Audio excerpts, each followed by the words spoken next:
आप ये कहते हो हम राम को मानते हैं, राम को मानते हो लेकिन राम की नहीं मानते हो। को और की में जमीन आसमान का फर्क है। हम पिता को मानते हैं लेकिन पिता की नहीं मानते हैं। विचारों को बदलना ये महापुरुषों का काम होता है। अवतारी शक्तियाँ भी विचारों को नहीं बदल पाती हैं। भगवान राम अवतारी शक्ति होते हुए भी रावण के विचार को बदल दिए होते, रावण सीता माता को वापस कर। शंका बड़ी खराब होती है। जैसे भाई को भाई पर शंका हो जाए, बाप को बेटे पर हो जाए, बेटे को बाप पर हो जाए, पत्नी को पति पर हो जाए, पति को पत्नी पर हो जाए, तो शंका जाती नहीं। शंका बड़ी जो है खराब होती है। क्योंकि जितनी जीवात्माएं हैं, कीड़े मकोड़े पेड़ पौधे सब ये चिल्ला रहे हैं कि मुझे एक बार मनुष्य शरीर मिल जाता। कहा शीशा क्या है? कहा मन रूपी दर्पण आपका गंदा हो गया। मन को बता, जिन लोगों ने पाया बहुत रो करके पाया। एक मीरा का इतिहास आता है। मीरा ऐसे परमात्मा। जय गुरुदेव साथियों, आप सभी लोगों को हार्दिक स्वागत है। आई होप आप लोग मालिक की दया से बहुत ही अच्छे होंगे। साथियों, ये 2/9/2025 का सत्संग है। तो वो शाकाहारी का प्रचार हुआ था ना, तो वही एक नया सत्संगी था, नया प्रेमी था जो अभी अभी जुड़ा था, तो उन्होंने सत्संग रखवाया था। तो उसी का सत्संग है, तो ध्यान से सुनिएगा। और इनकी उम्र लगभग 80-85 साल हो गई है। आपस में वैमनस्यता फैली हो, एक भाई दूसरे भाई के दरवाजे पर जाना पसंद न करता हो, ऐसे समय में अगर हम 10, 20, 50 लोग बैठकर उस मालिक की चर्चा करते हैं या सुनते हैं, तो समझ लेना चाहिए उस मालिक की बहुत बड़ी दया और कृपा हमारे आप सबके ऊपर हो रही है। इसलिए हम आप सभी लोग बहुत ही भाग्यशाली हैं। क्यों भाग्यशाली हैं? कि उस मालिक ने जो हमको आपको यह मानव तन दिया, अगर मनुष्य शरीर न दिया होता, उसकी कारीगरी है। 84 लाख प्रकार की योनियां हैं, किसी भी योनि में वो डाल देता, तो न तो मालिक की चर्चा कर सकते हैं और न सुन सकते हैं। मानव ही एक ऐसा है कि जो मालिक की चर्चा कर सकता है और सुन सकता है। तो उस मालिक ने कितनी बड़ी दया करके हमको आपको यह मानव तन दिया, इसलिए हम आप सभी लोग बहुत ही भाग्यशाली हैं। और दूसरे भाग्यशाली इसलिए हैं कि जो आप यहाँ तक आ गए, क्योंकि ऐसे स्थानों पर जाना लोगों का बड़ा मुश्किल हो जाता है। तभी तो महापुरुषों को लिखना पड़ा कि यही सर आवत तत् कठिनाई और राम कृपा बिन आए न जाई। जब तक उस मालिक की दया और कृपा नहीं होती है जीवों पर, तब तक ऐसे स्थानों पर जाना लोगों का बड़ा मुश्किल हो जाता है। इसलिए आप सब आए हैं उस मालिक की चर्चा सुनने के लिए, तो हम आप सभी लोग बहुत ही भाग्यशाली हैं। सबसे पहले आपको ये बता दें कि जिसके नाम पर आप आए हैं, जय गुरुदेव नाम किसी इंसान आदमी का नहीं, हमारा आपका भी नहीं, पशु पक्षी जानवर का नहीं। जो आप तस्वीर देख रहे हैं बाबा जी की, यह नाम बाबा जी का भी नहीं है। बाबा जी का नाम जो गोस्वामी जी का, जिन्होंने रामचरितमानस बनाया है, वही नाम बाबा जी का है। वैसे रामायण में तो लिखा है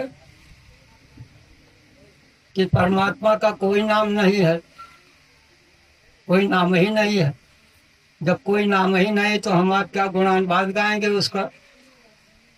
लिखा कि एक अनीह अरूप अनामा, आज सच्चिदानंद प्रभुधामा। वो परमात्मा अनामी है, उसका कोई नाम ही नहीं है। जब कोई नाम ही नहीं है तो हम आप क्या गुणानुवाद गाएंगे।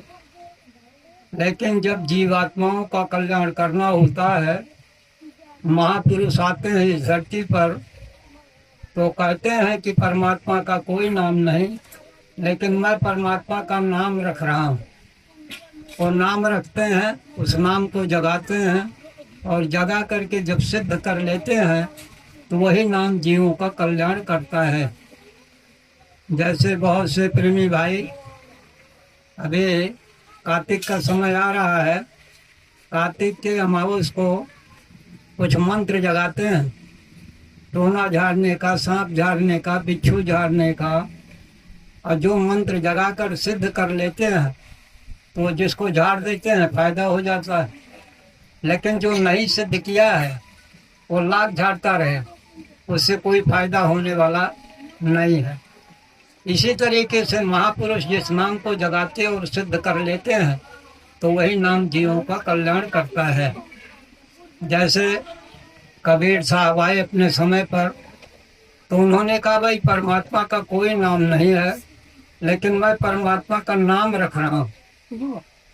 वो क्या नाम रखे? कहा परमात्मा का नाम है साहब।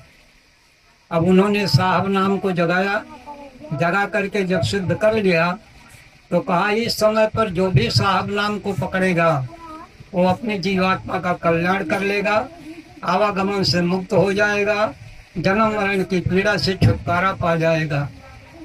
तो उन्होंने लिखा कि साहब सो सब होत हैं, बंदे ते कछुनाए, और राई ते पर्वत करें, पर्वत राई माए। ठीक इसी प्रकार से पंजाबियों में नानक जी आए तो उन्होंने कहा भाई परमात्मा का कोई नाम नहीं, लेकिन मैं रख रहा हूँ, परमात्मा का नाम है वाहे गुरु। वाहे गुरु नाम को जगाया, जगा करके जब सिद्ध कर लिया तो कहा इस समय पर जो भी इस नाम को पकड़ेगा वो अपनी जीवात्मा का कल्याण कर लेगा। आज घर घर में रामचरितमानस का पाठ हो रहा है, चाहे छोटी जात के हों चाहे बड़ी जात के, सभी लोग बड़ी श्रद्धा और प्रेम से उसको पढ़ते हैं।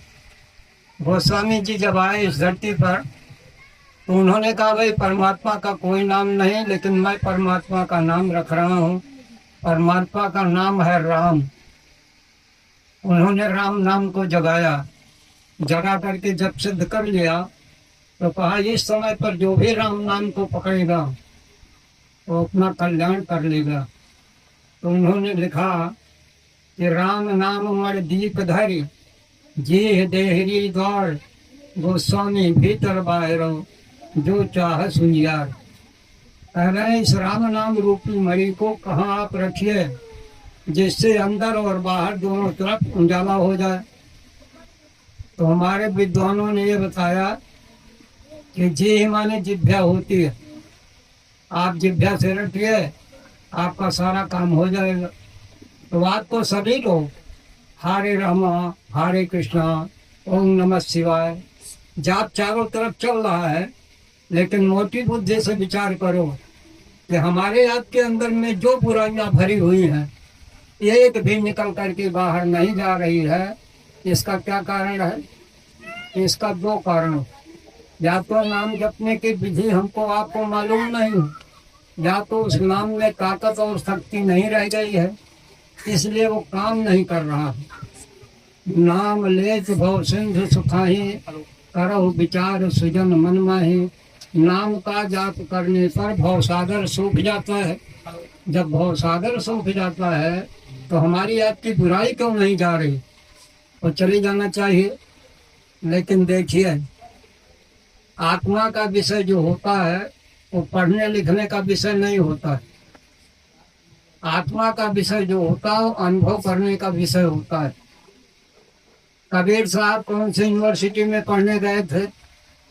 मीराबाई कौन से डिग्री कॉलेज में पढ़ने गई थी? आज उनके एक एक दोहे पर एक एक पद पर रिसर्च हो रहा है, लोग पीएचडी हासिल कर रहे हैं, डिग्री लेते हैं। कहाँ गए थे वो?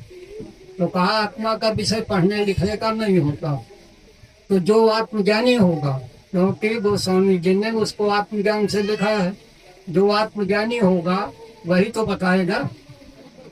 तो बाबा जय गुरुदेव जी महाराज ने बताया कि जी माने जिभ्या नहीं होती, कहा जी माने होती है जीवात्मा।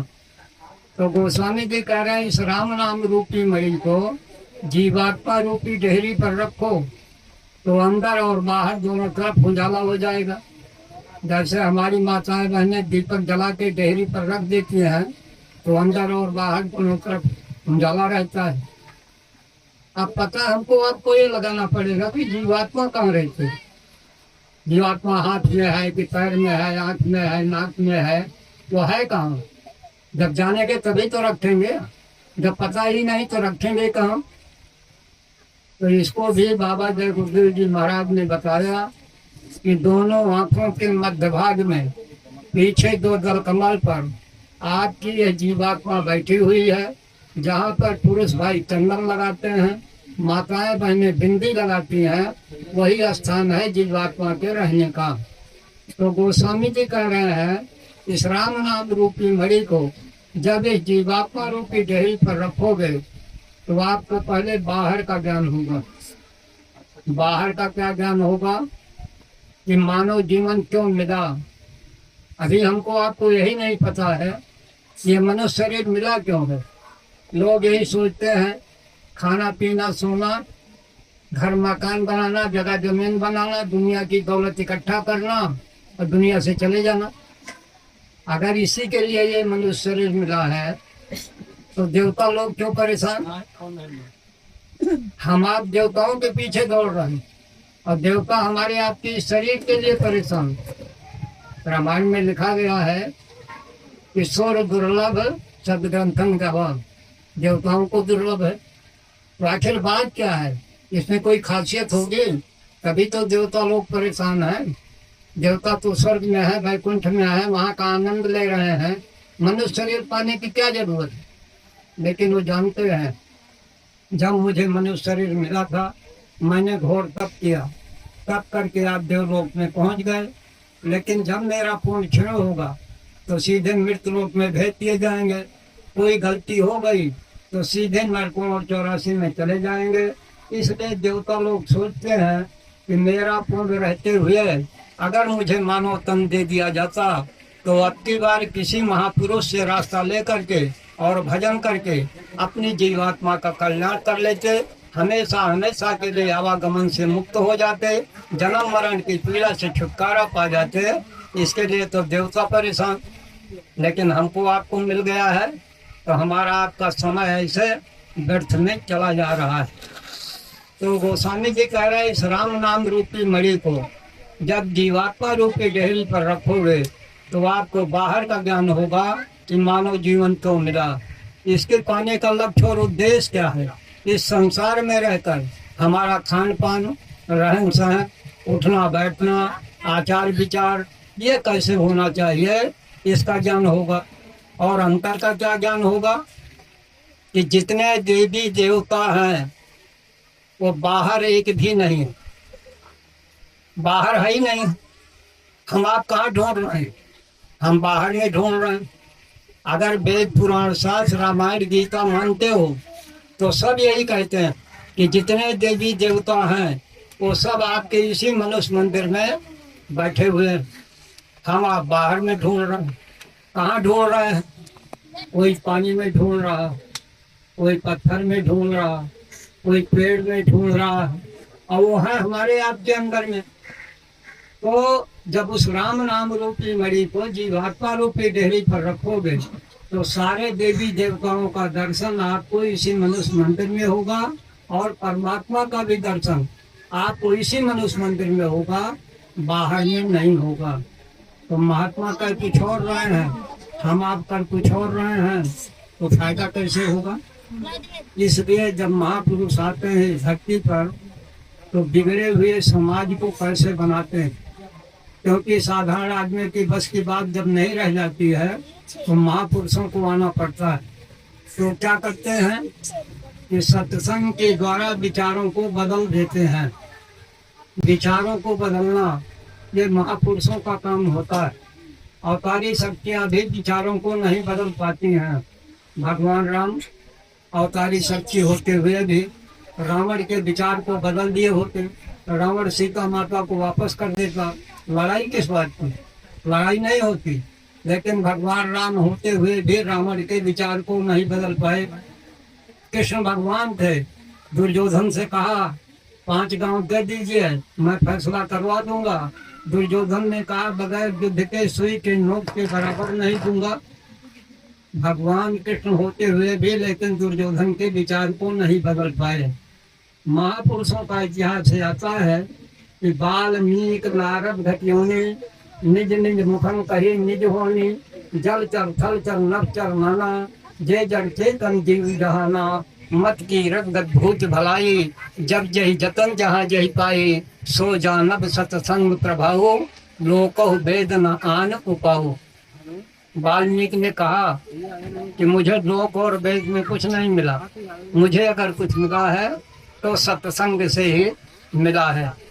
नारद जी 4 वेद 6 7 18 पुराण के ज्ञाता थे, लेकिन नारद जी ने कहा मुझे इसमें कुछ नहीं मिला, मुझे अगर कुछ मिला है तो सत्संग से ही मिला है। तो ये महापुरुषों का काम होता है कि वो विचारों को बदल देते हैं। अब हमको आपको ये शंका भी होती है कि पता नहीं वाल्मीकि बदले गए नहीं बदले गए, अंगुलमाल जैसे डकैत बदले गए कि नहीं बदले गए, ये विचार करते हैं लोग। लेकिन आज प्रत्यक्ष प्रमाण है कि बाबा जय गुरुदेव जी महाराज ने करोड़ों लोगों के विचारों को बदला, करोड़ों लोगों की शराब छुड़ाई, करोड़ों लोगों की मांस छुड़ाई, करोड़ों लोगों की चोरी डकैती कत्ल छुड़ा करके माला पकड़ा दिया। आज लोग भगवान का भजन कर रहे हैं। तो यहाँ एक प्रत्यक्ष प्रमाण है कि बाबा जी ने जो है करोड़ों लोगों को बदल दिया। इसीलिए सत्संग की जरूरत होती है। सत्संग में होता क्या है, संशय दूर किए जाते हैं। सत्संग का मतलब ये यही है कि जहाँ पर सत्य और असत्य का बोध कराया जाए कि सत्य क्या है और असत्य क्या है। इसीलिए सत्संग की जरूरत पड़ती है। बहुत शंकाएं हो जाती हैं, शंका बड़ी खराब होती है। जैसे भाई को भाई पर शंका हो जाए, बाप को बेटे पर हो जाए, बेटे को बाप पर हो जाए, पत्नी को पति पर हो जाए, पति को पत्नी पर हो जाए, तो शंका जाती नहीं। शंका बड़ी जो है खराब होती है, क्योंकि इसका नाम है संसार। इसको संसार कहा जाता है। जो संशय से भरा हो उसी का नाम है संसार। तो एक बार ऐसे गरुड़ जी को शंका हो गई। जब राम रावण युद्ध हो रहा था तो मेघनाथ आया और एक बाण ऐसा चलाया कि उसके बाण से सांप निकलने लगे। सांप जा करके राम और लक्ष्मण को रस्सी की तरह बांध दिया। अब दोनों लोग बंध गए। जब राम और लक्ष्मण दोनों बंध गए एक साथ तो देवताओं ने हाहाकार मच गया। देवता सोचने लगे कि आए थे हमारी बंदी छुड़ाने और ये खुद ही बंध गए, अब तो हमारा क्या बंदी छुड़ाएंगे, चलिए अपनी अपनी गुफा ताको। अब दया किसको आती है? जीव जो फंस जाता है इस संसार में तो दया किसको आती है? संतों को। नारद जी वहां पहुंचे, देखा कि राम और लक्ष्मण बंधे हैं तो जाते हैं गरुड़ को बुला कर ले आए। गरुड़ जैसे आए बस सांप अपने आप छोड़ के भागने लगे, बंधन उनका छूट गया। कुछ दिन के बाद गरुड़ जी को शंका हो गई। गरुड़ जी सोचने लगे लोग ये कहते हैं ये भगवान है, ये भगवान कैसे, जब इनके बंधन को मैं छुड़ा रहा हूँ ये भगवान कैसे है। अरे जब शंका हो गई तो दूर कैसे हो। तो जाते हैं ब्रह्मा जी के पास, कहा महाराज मुझे कुछ शंका हो गई, हमारी शंका दूर करो। तो ब्रह्मा जी ने कहा हमारे बस की बात नहीं, मैं नहीं दूर कर पाऊंगा। विष्णु भगवान के पास गए, कहा महाराज कुछ शंका हो गई, कहा भाई मेरे बस की बात नहीं, आप जाइए और करें। चले जा रहे थे, उधर से शंकर भगवान आ रहे थे। तो गरुड़ जी ने कहा महाराज मुझे कुछ शंका हो गई, हमारी शंका दूर करो। तो शंकर भगवान ने कहा मिलो गरुड़ मार्ग मां मोही, कौन भांति समझाऊं तो ही। गरुड़ चलते चलाते आप रास्ते में मिल गए, आपको कैसे समझा दें कि आपकी समझ में आ जाए। ये 1 मिनट और 2 मिनट का विषय है नहीं, ये आपको समझा दें आपकी समझ में आ जाएगा। तो आप फिर क्या करें? कहा मैं उपाय बता रहा हूँ। कहा कौन सा उपाय है? कहा बद्री नारायण की पहाड़ी पर चले जाओ, वहाँ एक बहुत बड़ा तालाब है मानसरोवर। वहां पर काकभूषुंड जी रोज सत्संग करते हैं। जिस जगह पर रोज सत्संग होता है वो धरती धन्य हो जाती है, पवित्र हो जाती है। कहा वहां जाओगे तो पंछी हैं, आप भी पंछी हो। पंछी की बात पंछी की समझ में ज्यादा आएगा, मेरे समझाने से आपकी समझ में जल्दी नहीं आएगा। बस गरुड़ जी वहां जाते हैं तो काकभूषुंड वही समय हो चुका था, सत्संग करने जा रहे थे, लेकिन गरुड़ जी पंछियों के राजा थे।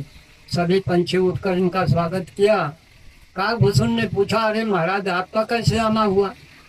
कहा क्या बताऊं, मुझे कुछ शंका हो गई, लेकिन यहाँ पहुंचते ही आधी शंका तो मेरी चली गई। आधी तो गई लेकिन अभी आधी रह गई। तब काकभूषुंड ने कहा, आपको कुछ दिन यहाँ रहना पड़ेगा, कुछ दिन रहोगे, सत्संग सुनोगे, तब आपकी शंका जाएगी, ऐसे नहीं जाएगी। काफी दिन तक गरुड़ जी वहाँ रहे, सत्संग होता रहा, सुनते रहे। जब उनका संशय खत्म हो गया तो कहा, महाराज अब हम जाना चाहते हैं। कहा ठीक है गरुड़ जी जाइए, लेकिन आते जाते रहना, दर्शन देते रहना, दर्शन करते रहना, तब तो शंका नहीं होगी। और अगर आना जाना आपने बंद किया तो आपको फिर शंका हो जाएगी। तो इसलिए जो है कहा कि सत्संग की बहुत बड़ी जरूरत है। बगैर सत्संग के हमारी आपकी समझ में कुछ आने वाला नहीं है। देखिए ज्यादा समय आप लोगों का नहीं लेंगे, थोड़े ही समय में कुछ बता करके और समापन करेंगे। जैसे बहुत से लोग ये कहते हैं कि पता नहीं है जय गुरुदेव नाम कहाँ से आ गया, और हम तो भाई राम को मानने वाले हैं, हम तो कृष्ण को मानने वाले हैं, हम तो शंकर को मानते हैं, हम तो हनुमान को मानते हैं, हम देवी देवता मानते हैं। अब ये लोग क्या करते हैं, ये लोग कुछ मानते ही नहीं। सब लोग अफवाह फैलाते हैं कि बाबा जय गुरुदेव जी महाराज के प्रेमी जो हैं वो न देवी देवता मानते हैं, न राम को मानते हैं, न कृष्ण को मानते हैं, न शंकर को मानते हैं। ये अफवाह फैला देते हैं लोग। लेकिन मानने का तरीका अलग हो सकता है, लेकिन ये लोग भी खूब मानते हैं। राम को भी मानते हैं, कृष्ण को भी मानते हैं, शंकर को भी मानते हैं, हनुमान को भी मानते हैं, देवी देवताओं को भी मानते हैं, लेकिन मानने का तरीका जो है वो अलग है। आप ये कहते हो हम राम को मानते हैं, राम को मानते हो लेकिन राम की नहीं मानते हो। को और के में जमीन आसमान का फर्क है। हम पिता को मानते हैं लेकिन पिता की नहीं मानते हैं। हमारा आपका पिता चारपाई पर पड़ा हुआ है, कह रहा बेटा मुझे प्यास लगी, एक गिलास पानी पिला दो। तो हम क्या कहते हैं, जब देखिए तब आप प्यासे ही रहते हैं, मुझे फुर्सत नहीं है, अभी आप बैठे रहिए। एक गिलास पानी पिता को हम नहीं दे रहे हैं, लेकिन जब समाज में निकलते हैं तो क्या कहते हैं कि हम पिताजी को बहुत मानते हैं, हम पिताजी को बहुत मानते हैं। क्या आपका मानना यही सही है क्या? अरे भगवान राम ने कहा क्या है, भगवान कृष्ण ने कहा क्या है, भगवान शंकर ने कहा क्या है, हनुमान जी ने कहा क्या है, उसको जब नहीं मानते हो तो क्या मानते हैं? कुछ नहीं मानते। भगवान राम ही तो रामायण को पढ़ते हो, सभी लोग पढ़ते हैं उसको। रामायण में लिखा है कि जब भगवान राम लंका से जीतकर आए, अयोध्या में गद्दी पर बैठे, तो गद्दी पर जब बैठे तो सारे अयोध्या वासियों को इकट्ठा किया। जैसे आप लोग जहाँ आए हो इकट्ठे बैठे हो, ऐसे उन्होंने इकट्ठा किया। और इकट्ठा करके उन्होंने सबसे पहले ये कहा कि सोई सेवक प्रीतम मम सोई, मम अनुशासन माने जोई। मेरा सेवक वही है, मुझे प्रिय वही है जो मेरे आदेशों का पालन करता है। और क्या कहा कि सारी प्रजा को पूरी छूट है, अगर मैं कोई गलत काम करूं तो आप तुरंत मुझे मना कर दीजिएगा। जो अनित कछ भाषो भाई तो मैं बरजो भय बिसराई। कहा कोई गलत बात करूं तो पूरी प्रजा को अधिकार है कि आप मुझे तुरंत जो है मना कर देना। तब भगवान राम का कहते हैं कि बड़े भाग्य मानुष तन पावा। कह रहे हैं मुझे जो मनुष्य शरीर मिला है बहुत ही भाग्य से मिला है। सुर दुर्लभ सदग्रंथन गावा, कहा ये देवताओं को दुर्लभ है। आगे क्या है? साधन धाम, साधना करने का सबसे बड़ा मंदिर यह है। बाहर में जो मंदिर हमने आपने बनाया है, इसको हमने आपने बनाया, लेकिन इस मंदिर को उस परमात्मा ने बनाया। तो कह रहे हैं साधन धाम, साधना करने का सबसे बड़ा मंदिर ये मनुष्य मंदिर है। साधन धाम मोक्ष कर द्वारा, मोक्ष के दरवाजे पर आप पहुंच चुके हैं। चाहे मुक्ति और मोक्ष ले लीजिए, चाहे सीधे नरको 84 में चले जाइए। साधन धाम मोक्ष कर द्वारा, पाई न जय परलोक समारा। जो इस मनुष्य शरीर को पा करके अपना लोक और परलोक नहीं बना लिया तो उसकी क्या दुर्दशा होगी। सो परत्र दुख पावई, सिर धुन धुन पछताए, काल ही कर्म ही ईश्वर मिथ्या दोष लगाए। कर्म हम आप कर रहे हैं, दोष किसको लगाएंगे? काल को, कर्म को और ईश्वर को। अरे भाई चलनी में पानी भरे, कर्म का दोष दे। एक कहावत है देहाती, चलनी में पानी भरोगे बात पर छेद है, पानी आएगा? वो तो बह जाएगा। कैसे आएगा पानी से? तो कर्म हम कर रहे हैं और दोष किसको देते हैं? दूसरे को। फिर कहते हैं कि नरतन पाए विषय मन देहीन। मनुष्य शरीर पा करके अगर विषय और वासनाओं में आदमी लगा हुआ है तो नरतन पाए विषय मन देही, पलट सुधाते सठ विष नहीं। कहा अमृत को छोड़ करके और वो आदमी जो है विष पान कर रहा हो। नरतन सम नहीं कौन्यू देही, जीव चराचर जाचर देही। मनुष्य शरीर के बराबर कोई शरीर है ही नहीं। जितनी जीवात्माएं हैं, कीड़े मकोड़े पेड़ पौधे, सब ये चिल्ला रहे हैं कि मुझे एक बार मनुष्य शरीर मिल जाता तो मैं अपना काम बना लेता। सारी जीवात्माएं जो 84 लाख योनियों में है वो भी इसकी कामना करती हैं कि मुझे एक बार मनुष्य शरीर मिल जाता। और हमको आपको मिल गया है तो हम आप क्या कर रहे हैं? नरतन पाए विषय मन देही, पलट सुधा के सठ विष देही। नरतन सम नहीं कौन्यू देही, जीव चराचर जाचर जेही।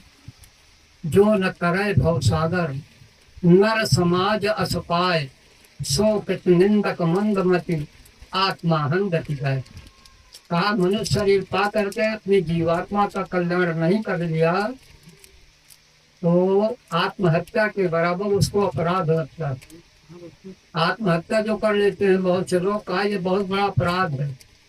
1000 वर्ष के लिए ये जीवात्माएं जो है प्रेत यौन में चली जाती है और प्रेत यौन में इतना कष्ट होता है कि जिसकी कोई जो है सीमा नहीं। तो भगवान राम ही तो कह रहे हैं। भगवान राम की बात आपने माना? सबरी से कहते हैं आज सबरी तुझे भक्ति करनी है, अगर आवागमन से मुक्त होना है, जन्म मरण की पीड़ा से छुटकारा पाना है तो प्रथम भक्त संतन कर संगा। कहा किसी संत की तलाश करो, उनसे रास्ता लो, भजन करके अपनी जीवात्मा का कल्याण करो। चलिए भाई राम तो ये कह रहे हैं, कृष्ण भगवान ने क्या कहा? उद्धव आए, उद्धव बहुत बड़े भक्त थे कृष्ण भगवान के। तो उद्धव ने कहा प्रभु हमने सुना आप अपने धाम जा रहे हो।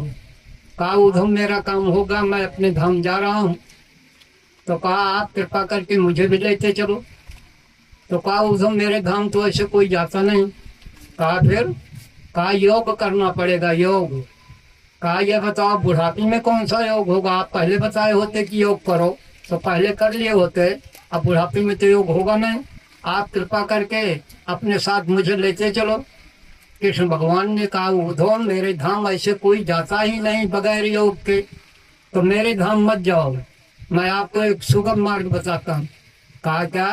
कहा बद्री नारायण की पहाड़ी पर जाओ, वहाँ किसी संत की तलाश करो और उनसे रास्ता लो, भजन करके अपनी जीवात्मा का कल्याण कर लो, आवागमन से मुक्त हो जाओ, जन्म मरण की पीड़ा से छुटकारा पा जाओ। ये काम कर लो, मेरे धाम जाने की आपको कोई जरूरत नहीं। तो कृष्ण भगवान तो भी यही कह रहे हैं। और किसकी बात बताएं आपको? हनुमान जी के बहुत से प्रेमी पुजारी हैं। हनुमान जी एक बार ऐसे बैठे रहे, बहुत उदास थे। अब उधर से भगवान राम जब निकले तो कहा, हनुमान क्या बात है, बहुत उदास बैठे हो? तो हनुमान जी ने कहा, प्रभु क्या बताएं, बहुत विपत्ति घेरे। कहा, तुम्हारे जैसे भक्त हो, विपत्ति कहाँ से आ गई? कौन सी विपत्ति आपको घेरे है? तो कहा, हनुमंत विपत्ति प्रभु सोई, और जब तो सुमिरन भजन न होई। कहा, आपका सुमिरन ध्यान भजन नहीं हो पा रहा है, यही मुझे विपत्ति घेरे। और हमको आपको क्या विपत्ति है? हमारे लड़की नहीं है, हमारे लड़का नहीं है, हमारे मकान नहीं है, हमारे जगह जमीन नहीं है, हमारे रुपया पैसा नहीं, हमारे सोना चांदी नहीं है, हमको आपको ये विपत्ति घेरे। और हनुमान जी क्या कह रहे हैं कि मुझे विपत्ति है कि आपका सुमिरन ध्यान भजन नहीं हो रहा है, यही विपत्ति। तब हनुमान जी को भगवान राम ने बहुत अच्छे ढंग से समझाया। तो हनुमान जी को नहीं समझा रहे हैं, भगवान राम हमको आपको समझा रहे हैं। हनुमान जी से कहते हैं, हनुमान तुम्हारा मन जो है वो संसार में फैल गया। कहा, कैसे? कहा, जैसे डोरा होता है, डोरा धागा। अब धागे को आप खोलते चले जाओ तो चाहे जहाँ तक खोल जाइए, आप कुंडा लेकर के चले जाइए, खुल जाएगा। मन को चाहे जितना फैला दो, ये फैलता चला जाएगा। तो भगवान राम कह रहे हैं, आपका मन हनुमान उस धागे की तरह फैल गया, तो ऐसा करो, उसको समेटो। कैसे करें? कह रहे, सब कर ममता ताग बटोरी, मोह ममता रूपी धागे को जो संसार में फैला रखा है, इसको आप समेटिए। तो डोरा जब लपेटा जाता है तो उसका गोला बन जाता है। अब गोला के गोले का भी बड़ा रूप होता है। तो फिर कह रहे हैं कि अभी इसको और छोटा करो। तो और छोटा कैसे करें? कि मम पद मन ही बांध बर डोरी। कह रहे हैं इसको बर डालिए। रस्सी जब भरी जाती है तो और छोटी हो जाती है। तो कहें जब रस्सी भर डालो, यानी आपका मन इतना छोटा हो जाए, इतना छोटा, तो उस मन को आप मेरे चरणों में लगा दो। जब मेरे चरणों में अपने मन को लगा दोगे तो आपके अंदर क्या भाव आ जाएंगे? कि समदर्शी, समभाव हो जाएगा। न किसी से लड़ाई, न झगड़ा, न ईर्षा, न द्वेष, कुछ नहीं रह जाएगा। समदर्शी, इच्छा कुछ नहीं, न किसी चीज की इच्छा रह जाएगी। हर्ष विषाद, यानी बहुत धन मिल गया तो आप फूले नहीं समा रहे हो, ये भी नहीं होगा।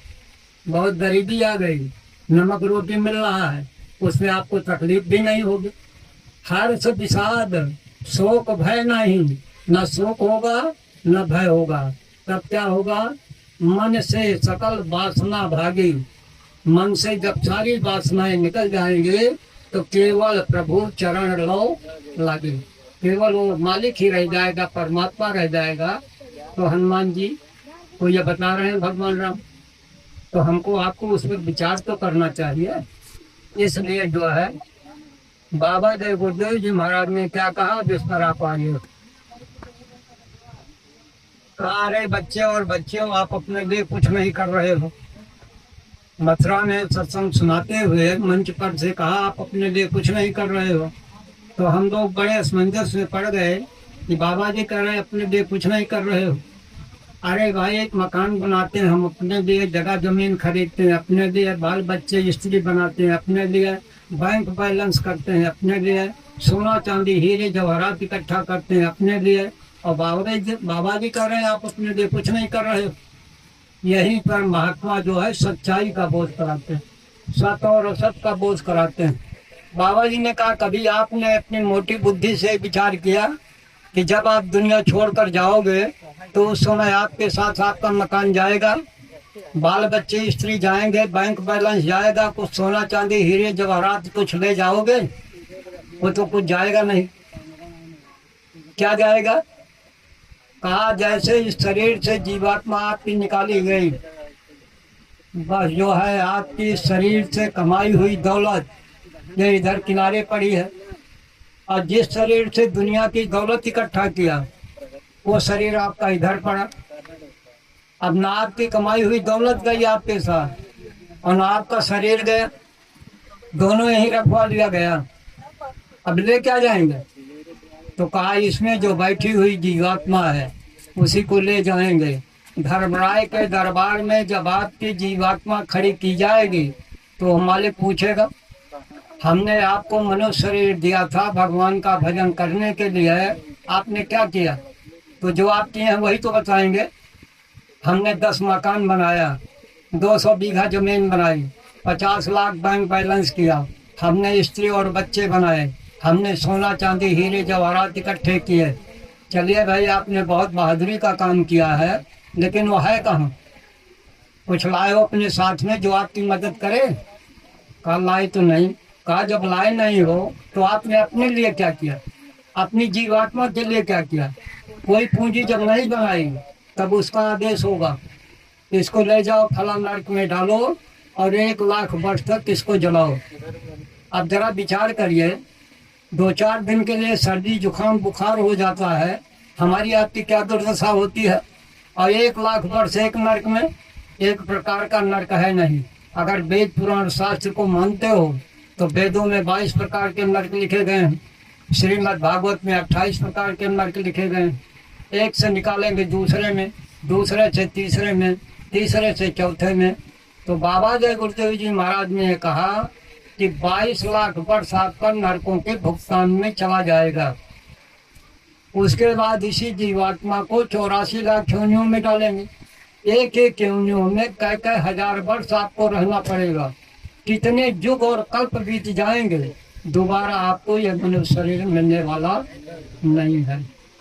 कहा जब उस मालिक ने दया कृपा करके ये मानव तन दे दिया है तो जो समय आपका निकल गया वो तो निकल गया। जो समय बचा हुआ है किसी महापुरुष से रास्ता लेकर भजन करके और अपनी जीवात्मा का कल्याण करो, आवागमन से मुक्त हो जाओ, जन्म मरण की पीड़ा से छुटकारा पा जाओ। तो आपको करना क्या है कि घर बार छोड़ना नहीं, साधु बनना नहीं।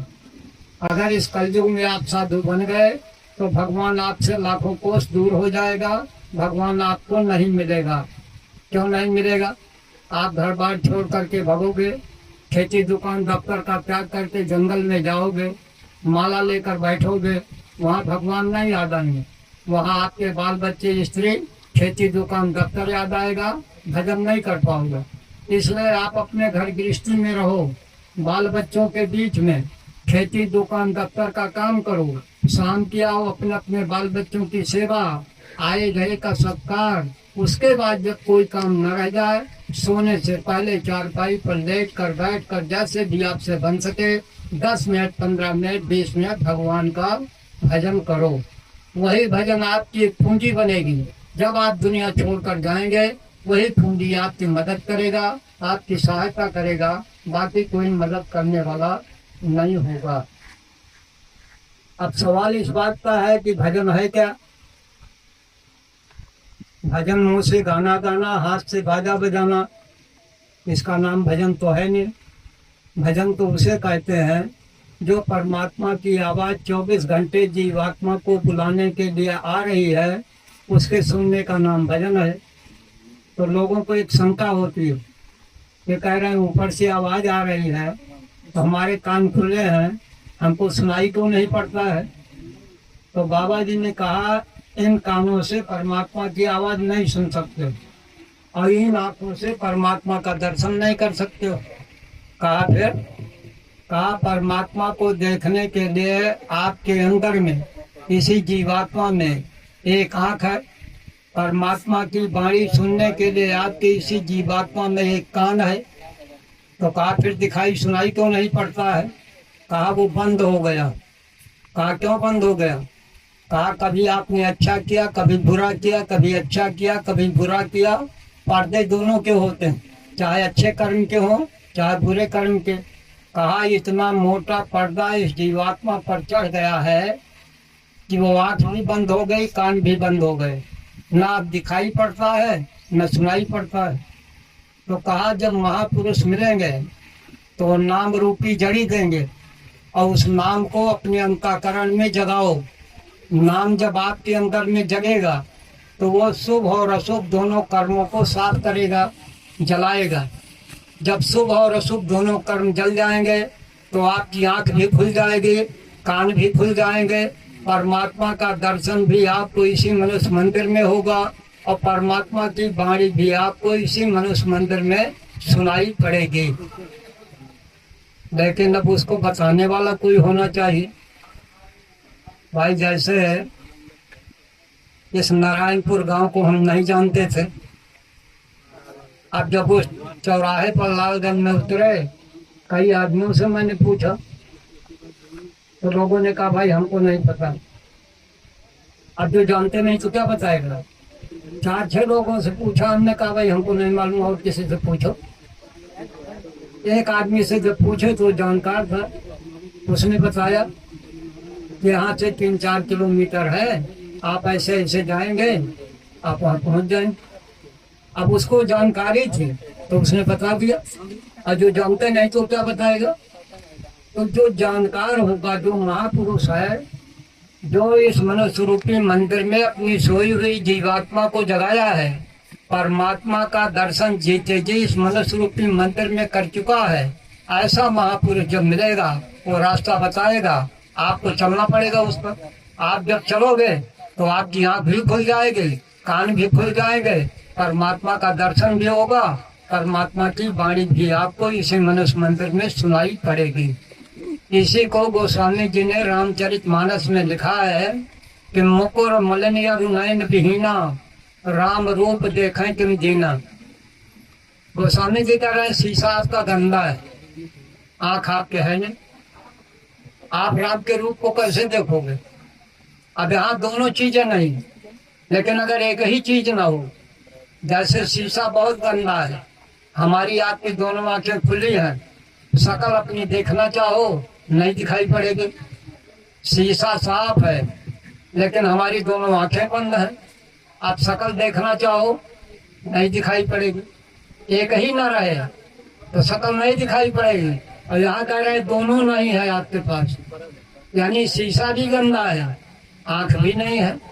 कहा शीशा क्या है, कहा मन रूपी दर्पण आपका गंदा हो गया। मन को बताया वो शीशा है, मन रूपी दर्पण आपका गंदा हो गया, ज्ञान रूपी नेत्र आपके खुले नहीं है। आप राम के रूप को कैसे देखेंगे, वो राम है कैसे, वो कृष्ण है कैसे, वो शंकर है कैसे। क्या इसी तरीके से है जो घरों में फोटो लगा करके पूजा कर रहे हो, यही राम और कृष्ण है क्या। ये तो किसी बच्चे को राम बनाया गया, किसी बच्चे को कृष्ण बनाया गया, किसी बच्चे को शंकर बनाया गया, फोटो खींच ली गई, बाजारों में बिक रही है, वही फोटो ला करके घरों में लगा कर पूजा कर रहे हो, तो क्या यही राम और कृष्ण है क्या। उनका स्वरूप कैसा है, वो है कैसे। रामायण उठाकर देखो, उसमें लिखा है सबकर परम प्रकाशक जोई, राम अनादि अवधपति सोई। कह रहे जो सारे संसार को रोशनी दे रहा, सारे ब्रह्मांडों को प्रकाशित कर रहा है, वो कितना प्रकाशवान होगा। तो क्या उस प्रकाशित स्वरूप राम का आपने दर्शन किया। अगर प्रकाशित स्वरूप राम का आपने दर्शन कर लिया है तो आप दर्शन करने योग्य हैं, पूजा करने योग्य हैं। और अगर प्रकाशित स्वरूप राम का आपने दर्शन नहीं किया, प्रकाशित स्वरूप कृष्ण का दर्शन नहीं किया, तो आपकी पूजा नकली हो रही। कहा कैसे, कहा जैसे पेली का बैल, पेले का बैल पहले कोल्हू में नाला जाता, आंख में पट्टी बांध दी गई, बैल दिन भर चल रहा है, तो बैल क्या सोचता है कि दिन भर में हम 50 कोस चले होंगे, लेकिन शाम को आंख की पट्टी जब खोली गई तो देख रहा है कि हम 3.5 हाथ की गोलाई में घूम रहा हूँ।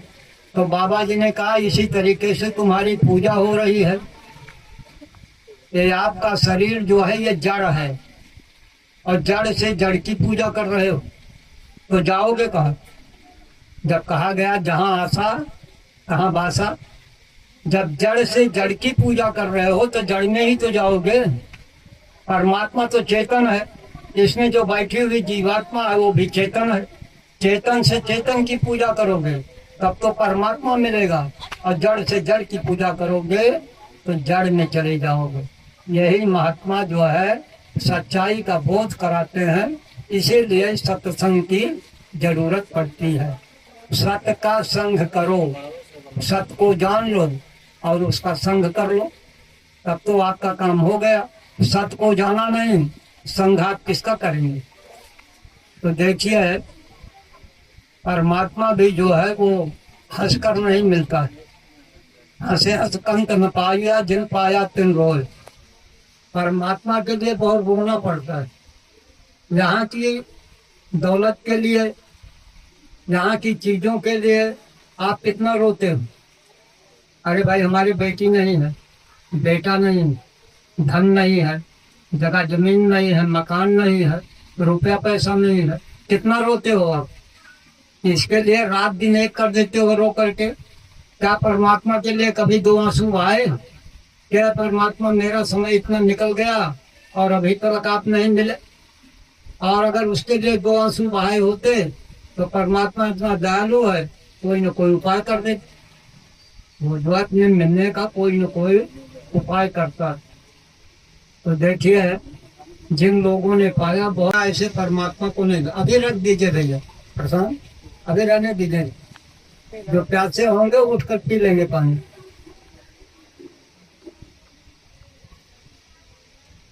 मीरा की नानी जो थी राज घराने की थी, कहीं जाने नहीं पाती थी, लेकिन काशी में एक बहुत बड़ा पर्व लगा।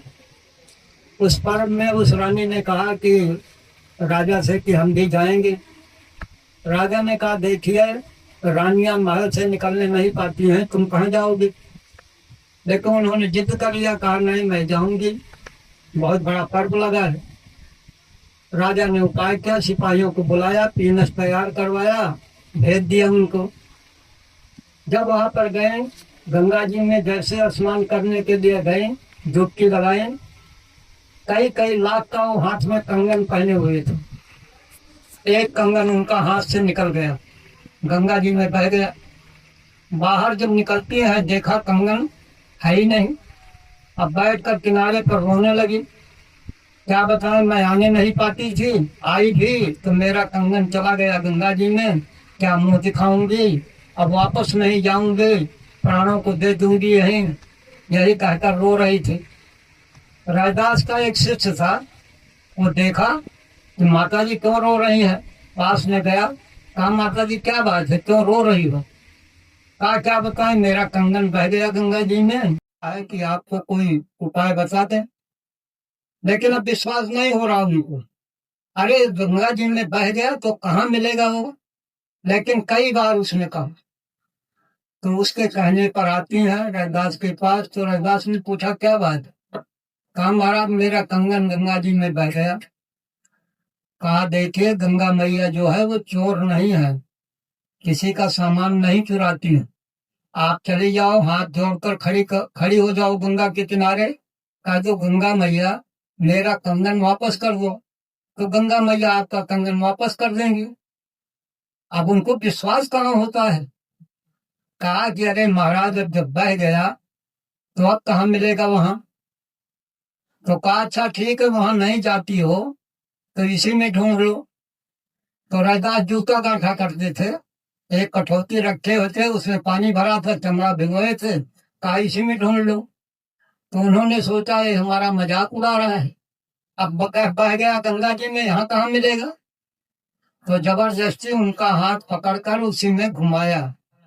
जब घुमाया तो उसी तरीके का कंगन उनका निकल आया उसी में। जब निकल आया तो बड़ा सन जताने लगी, अरे महाराज आपने बड़ी दया किया, बड़ी कृपा किया, मेरे प्राणों की रक्षा कर ले, नहीं मैं प्राण दे देती, वापस नहीं जाते। कहा अभी मैंने दया नहीं किया, दया करने के लिए यहाँ तक बुलाने का मैंने मार्ग बनाया, रास्ता बनाया। दया अब करने जा रहा हूँ, तुम बैठो। उनको बैठालते उनको भजन करने का रास्ता बता दिया। कहा जाओ अपने महल में रहना और महल में भजन करना। अब वहां से आती है भाई, वो साधना करने लगी। साधना करते करते शरीर को छोड़ दिया करती थी, शरीर से अलग हो जाया करती थी। वही रास्ता बाबा जय गुरुदेव जी महाराज ने भी अपने प्रेमियों को बताया कि भजन करोगे शरीर से अलग हो जाओगे, आत्मा अलग शरीर है। आप ऊपर मंडलों में वहां की सैर करोगे, फिर जब मर्जी होगी तब आप आ जाओगे। तो साधना करें, साधना करके और शरीर से अलग हो जाए। मीरा एक दिन गई हुई थी अपनी नानी के पास। नानी बड़ा प्यार करती थी। नानी के पास वो सोई। जब सोई तो जैसे मीरा सो गई, नानी उनकी उठकर बैठ गई, चद्दर ओढ़ा, साधना करने लगी। अब शरीर छोड़कर अलग।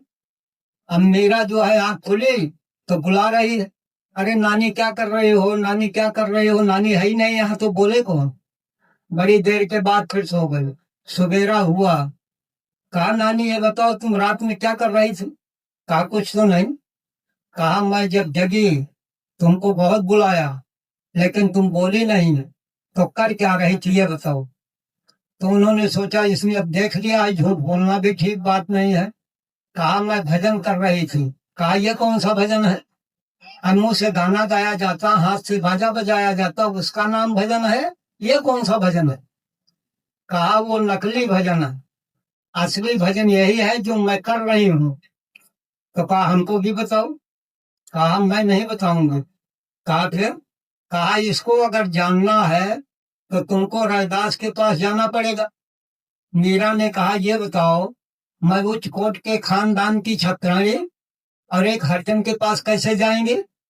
कहा तुम जाओ चाहे न जाओ, लेकिन रास्ता अगर मिलेगा तो तुमको वहीं मिलेगा। अब मीरा के अंदर में प्रेम जग गया परमात्मा को पाने की। रोना शुरू किया। महल में रो रो कर घड़े के घड़े भर दिए। महीनों रोती रही। यानी उस परमात्मा की याद में इतना रोया कि जिसकी कोई सीमा नहीं। आत्मा की पुकार को परमात्मा बर्दाश्त नहीं कर पाता है। बस उधर उसका उपाय होने लगा। उधर रैदास से ब्राह्मणों से काशी में झगड़ा हो गया।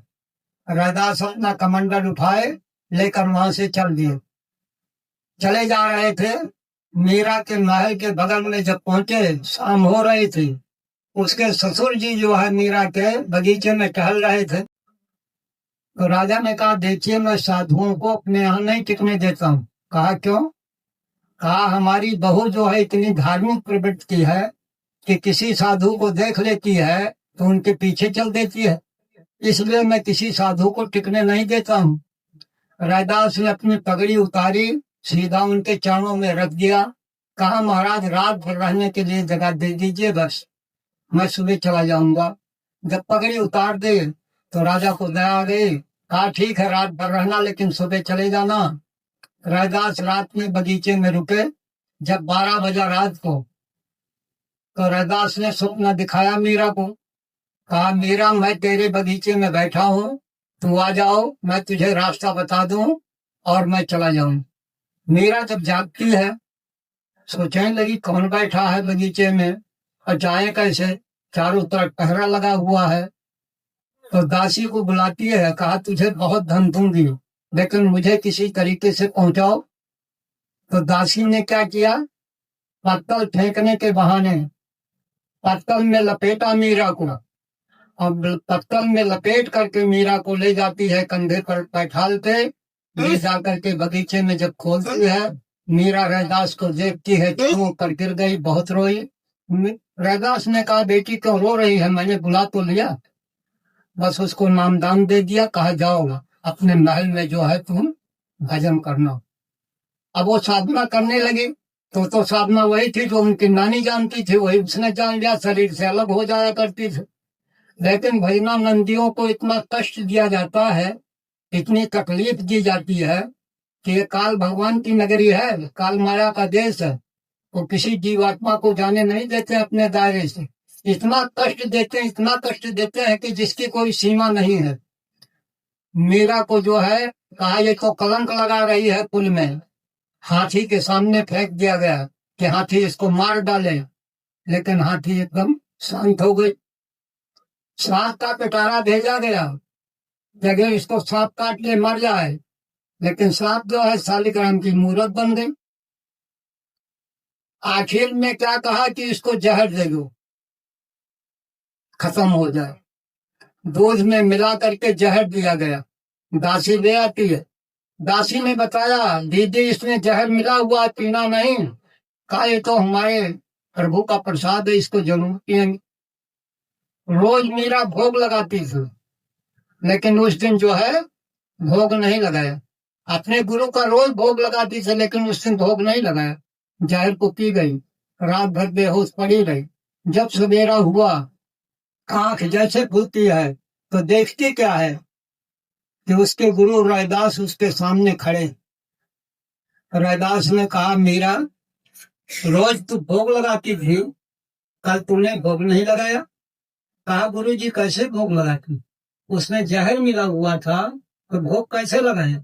रैदास ने कहा, तेरा गुरु इतना कमजोर है कि जहर को नहीं हजम कर सकता है, तो तुझे आवागमन से कैसे मुक्त कराएगा? जन्म मरण की पीड़ा से कैसे छुड़ाएगा? तू अपने गुरु को इतना कमजोर समझ लिया। मीरा लगी रोने, चरणों पर गिर गई। कहा, गुरु जी, बहुत मुझसे गलती हो गई, मुझे जो है क्षमा कर दे। कहने का मतलब यह है कि जब तक हमारा आपका पूर्ण समझ के भाव उस परमात्मा के प्रति नहीं होगा, तब तक को सुनने वाला नहीं है। यही तो भगवान राम ने कहा, निर्मल मन जन सो मोहि पावा, और मोहि कपट छल क्षेत्र न भावा। जिसका मन निर्मल होगा हम उसी को मिलेंगे। अगर जरा सा भी छल और कपट रहेगा तो हम मिलने वाले नहीं। तो इसलिए परमात्मा के लिए भी बहुत रोना पड़ता है, और जब रोएंगे तभी वो परमात्मा मिलेगा, हंस करके वो नहीं मिलता है। तो बाबा जय गुरुदेव जी महाराज ने कहा कि भाई आप सब लोग अपनी जीवात्मा कल्याण के लिए कुछ जो है भगवान का भजन करो, और जब भजन करोगे तो वो मालिक आप पर दया करेगा और आपको आवागमन से मुक्त कराएगा, जन्म मरण की पीड़ा से छुटकारा जो है दिलाएगा। एक भक्त जो है विनती करता है परमात्मा से, हमको आपको सबको करना चाहिए उस मालिक से विनती और प्रार्थना। तो क्या कहता है कि तुम्हारे राह में स्वामी मेरा जीवन गुजर जाए। आए मालिक, आपकी राह पर चलते चलते मेरी जीवन लीला जो है वो समाप्त हो। तुम्हारे जय गुरुदेव साथियों, बस इतनी देर तक मैंने सत्संग रिकॉर्ड कर पाया, क्योंकि फ़ोन को पकड़े हुए ना हाथ में दर्द होने लगा बहुत तेज़ी से, और फिर उसके बाद बंद कर दिए। अब केवल 5-10 मिनट का सत्संग था बस, और उसके बाद समापन हो गया था सत्संग का। और मालिक की वचनवाणियाँ जो कुछ सुनाई गई बहुत ही अच्छा लगा। और देखो 80-85 साल की उम्र है और टाटधारी हैं, और टाटधारियों को मैं देख के बहुत ही मेरे को आनंद आता है, खुशी होती है। कर लिया, मैंने सोचा रिकॉर्ड कर लेता हूँ, यूट्यूब पे डाल दूँगा, लोग भी देखेंगे और मैं भी देखूँगा सुनूँगा, और अपना एक यादगार भी रहेगा। ठीक है ना, 80-85 साल के देखो हो गए हैं, अभी भी जाते हैं सत्संग सुनाते हैं जगह जगह, और मालिक के संदेशों को फैलाते हैं। तो मैं भी सोचा क्यों ना मैं भी रिकॉर्ड कर लेता हूँ, डाल दूँगा और लोग देखेंगे। ठीक है ना, और कैसा रहा आप लोग कमेंट में राय करिए। बाकी मिलते हैं नेक्स्ट वीडियो में। ठीक है ना, चलो मिलते हैं नेक्स्ट वीडियो में। तब तक के लिए आप सभी प्रेमियों को मेरी तरफ से सादर जय गुरुदेव।